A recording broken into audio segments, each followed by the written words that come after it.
Okay, so we were in Juneau today and we decided to do the Jeep tour. Basically, you get a Jeep, you rent it for the entire time that you're here, so it's about 4 hours. It sets up a little map for you to tell you where to go.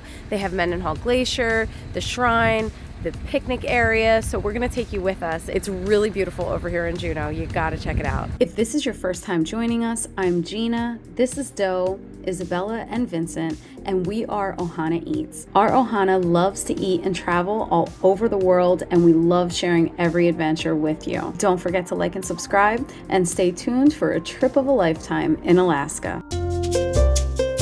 I did decide to book a tour through Norwegian. Now, this was a self-guided Jeep tour, but when you look at the picture and the description online, it does show in some kind of an off-roading situation. It says that you're gonna go to the glaciers. All right, so this is gonna be a tour that I don't recommend. Now, the reason why is because the Jeep is actually $500 for the four of us, and it was not an off-road experience at all.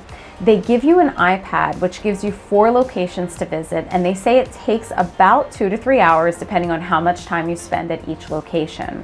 We went to the Therese Chapel, which was really pretty, and it was nice to walk around and to walk out to see the chapel, see the Stations of the Cross, and see the view there. We also went to Mendenhall Glacier. We went to a picnic area. We did drive past there just to get some more scenic views and just to check out some of the creeks and to see some of the trees and everything. And then we ended up back downtown. We loved seeing Mendenhall Glacier. That was beautiful. You can hike there. You can go out to the waterfall. You can take a helicopter ride as well and land on there, but that is really pricey at $500 a person. So for the four of us, $2,000 for a 2-hour tour, I just could not swing it. I was like, no way. The nice thing about having the Jeep is that we were kind of at our own leisure. We could do whatever we wanted. We didn't have to wait for any groups. That's definitely a pro of this tour. The con was the price. The price for what you get. You're not off-roading, there's no Jeep trains, you're not really going anywhere. You're basically just visiting those areas, and then they do let you keep the Jeep up until 12 o'clock if you want to go exploring on your own, which is fine. But if I had to do it all over again, I probably would just go into town and book one of the local tours to see some of the attractions that I really wanted to see, and do it either with a cab or an Uber, or even just rent a car for half that cost. Let me show you everything that we did in Juneau. We started off with this really scenic drive on the highway before we arrived at St. Therese Chapel. Now, this was recommended to us by the people at the Jeep company and a couple other people as well. There's plenty of parking. You walk down this path where you have these really beautiful views, the log cabin, and you see a bunch of snow-capped mountains. You can tell that we all really enjoyed it. We all had to stop and take pictures. And then you walk down the trail to get to the chapel. There's some fairy creatures there,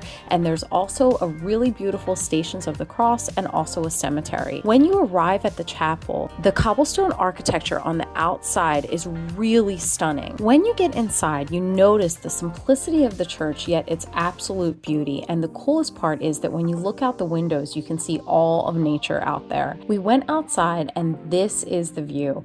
I mean, it's absolutely gorgeous. It's definitely worth seeing. After we were done at the chapel, we got back on the highway and we went to an area known as Eagle Beach. This is a really popular picnic spot over here. There was lots of lavender, again, beautiful views of the mountains. You can see some trails, some wild flowers, plenty of picnic tables. They also had bathroom facilities, and we got a really great shot in front of the mountains. After Eagle Beach, we took a ride down the highway where we saw some really great views of the mountains, and then we headed over to Mendenhall Glacier. Now, you can drive there. There is plenty of parking, and it's very easily walkable because it's a lot of flat surfaces. All right, so one of the stops that we're making is to Mendenhall Glacier. It is stunning. Wait till you see these views. One of the very first things that you notice is that there are so many locations that you can view the glacier. We went to the pavilion area first. It was only a few short steps down to get to this little balcony area where we got really great views of the glacier. You can see everything, including the compressed ice and that bright blue color right there. And then we went on the trail on the side, which takes you down to the beach area, which is kind of made up of sand and pebbles and has another stunning view of of the glacier. The water was really pretty clear and it was icy cold. We did get to touch it, but it was beautiful over there. Next up, we headed upstairs because we wanted to check out the area outside of the visitor center. Now there's two ways that you can get to the visitor center. One of them is going to be by stairs, and then there is also a path on the other side which is paved that's good for people that have any kind of mobility issues. We saw this beautiful waterfall and we knew we wanted to get a closer look. If you look closely, you can see that there are a bunch of people out there getting a really close-up view.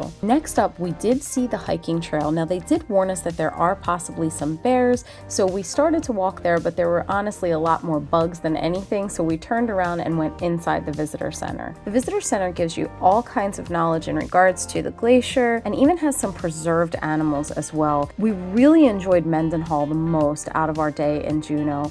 We took the path down and we headed back into town. Now let me just give you one more heads up about this Jeep tour. Basically, where you drop off the Jeep is a little bit of a hike to the ship. It took us about 25 minutes walking, which really isn't bad, or you could wait for the free shuttle. You do have both options. I will throw all the links for everywhere that we went down below.